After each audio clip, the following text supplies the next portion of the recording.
You could be growing vegetables all through the winter and enjoying their harvests. Today we are going to share with you 10 vegetables that you can grow all through the winter. My name is Barry and this is our No Dig Norfolk garden.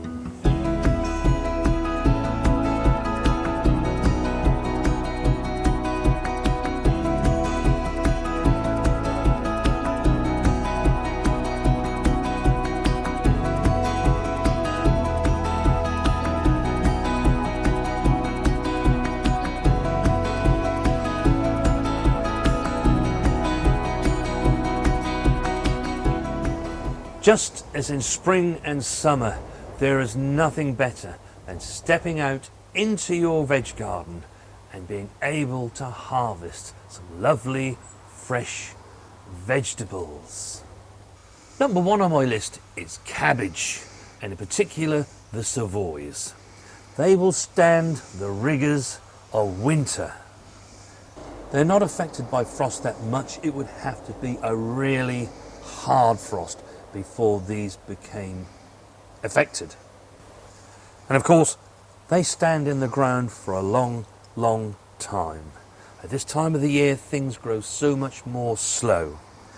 They're of a decent size now where we could harvest them whenever we want, but by leaving them here, they will just get that little bit bigger very, very slowly. Number two is cauliflower. It's a great vegetable, cauliflower, that you can do much with. And at the moment in our No Dig Norfolk garden, I have cauliflower that will come ready in December.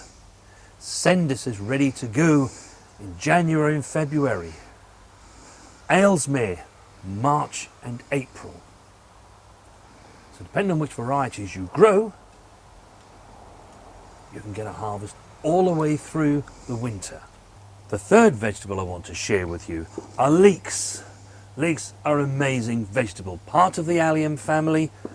They will stand in the ground here as they are now, all the way through until next March. And we can just come out here and take them as and when we want. In fact, we had our first 3 leeks the other day, didn't we? We did. They were delicious. Really very lovely. Yes. Next on the list is purple sprouting broccoli. These can give you amazing harvest for many, many weeks. I've actually been saying that this is an early variety. I think I got that wrong because I think I've just looked at the seed packet and when it says it's an early variety, it means that it comes sort of round about February. I'm expecting it this month. That's not going to happen. But our old faithful Rudolph is riding into town.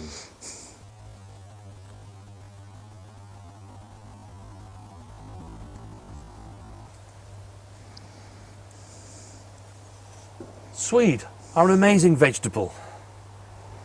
They can stand in the ground all winter. It would need to get really, really cold here in our No Dig Norfolk garden for those to suffer. But the great thing about them is that actually if you harvest them and take them and store them, they'll store for a couple of months or so. So you still have all of that food that you can enjoy. Kohlrabi. It's a wonderful little vegetable if you've never grown it before. It has a sort of cabbagey taste to it, slightly nutty. And you can cube it up much like you would perhaps a Swede and enjoy its wonderful taste. Pop them into your stews and your casseroles and it gives you that lovely taste. I think it's an amazing vegetable. Not only for its taste, but actually for the look of it. It's very pretty, isn't it? Oh yes. Lovely, beautiful purple stems in the leaves. And of course, that staple of winter food, the Brussels sprout. These are coming on absolutely amazing. Can't wait to get my first taste of these. They're a really great vegetable, not just for their amazing taste, and of course these days you can get varieties that are that much sweeter. It's not like the old days where they used to be a really bitter kind of vegetable. And then next, what I think is one of the most valuable crops to have is kale. This is a dwarf curly kale. They are really, really hardy. It would have to get extremely cold before this plant suffered in any way. And in the deepest parts of winter for us, in late January and February, we can rely on this vegetable, if all else fails, to give us some lovely greens. And then we have spinach. I think spinach is just an amazing vegetable. Absolutely love it. And by sowing late August, certainly no later than the beginning of September, you can get these plants growing on, pop them out October time, and they will give you some lovely small harvests between now and the new year. They'll then stop growing almost to suspended animation. But then when the temperatures begin to rise again towards the end of February and through March, it gets away again and we get much more harvest.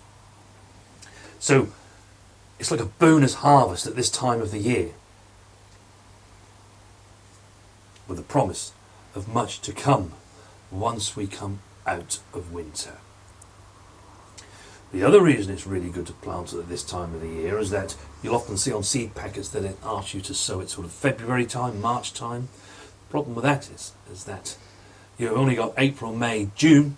Sometime in June and July it's going to rise to flower. It won't like the warmer weather that will be on the way.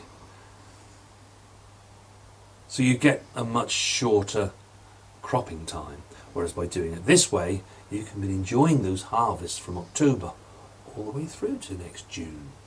And lastly, carrots.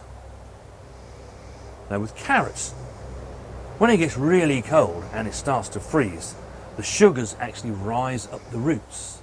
Acts like a bit of a organic antifreeze. The other bonus that it has for the vegetable is that it actually makes these much more sweeter than they would ordinarily be.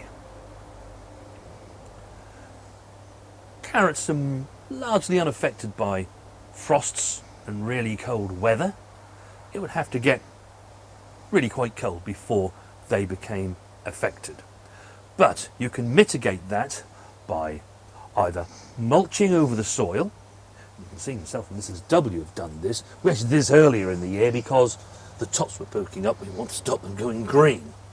But it also has the effect that it keeps the soil more insulated, therefore less likely to freeze. If you have them in the ground like we have here, you might need to just put some fleece or row cover over the top so that the freezing weather doesn't harm them, and create what we call a little microclimate so that they can continue growing. Of course, if it does freeze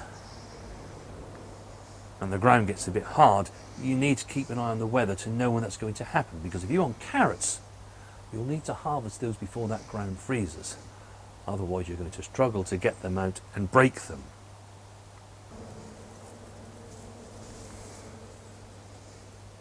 There is a carrot out of our veggie raised bed. And I have to say, this has worked really well growing them in here. We've seen no sign of carrot fly, have we? No, we haven't, and we didn't cover them as they were so raised above the ground, so not at all. very successful. And that's the sort of carrot you're going to get from a late June sowing, which these were. They were sown right at the end of June. In fact, some of these in here have been a whole lot bigger, haven't they? They've been really quite large. Yes. And raised beds are a great way of growing your carrots for a winter harvest, because as I say, this is not as likely to freeze as the plots.